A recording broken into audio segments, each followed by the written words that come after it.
It takes you back. You'll smell the leather and see the tools that they worked with. To a time when we moved and worked a lot differently. It was a horse-drawn culture, and so there's a lot of need for saddles, but then it was going into the automobile era.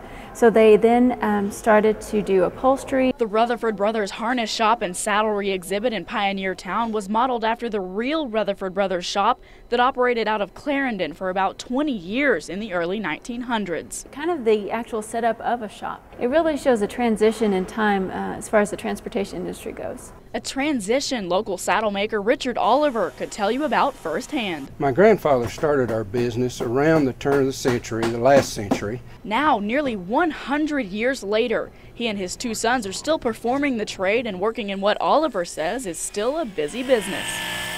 We've been behind for a long time now. We run several months behind on our orders, which is a good thing. Although Oliver's is doing well, there aren't many saddle makers left, and the few who survived say the business has seen some changes. The shift has been more towards the big ranches and stuff that still have the cowboys, and then the small family ranches that still hold on to traditions. The hides are a lot smaller, so it takes more sides of leather to build saddles and equipment now than it used to.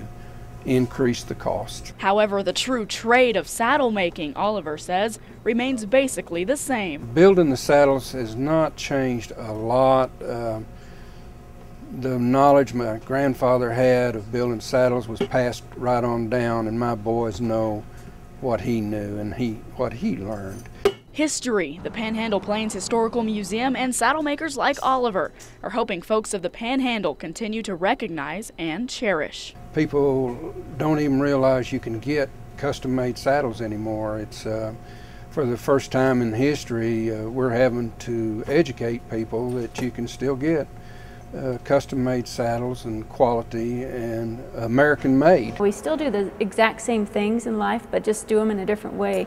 We show how technology has really changed. So, like we show the saddle and how it's still used today, but there's it's come a long ways. We use cars now, and showing how that the industry had to change with that, and of course that's what we're still doing today. Emily Griffin, Pronews 7.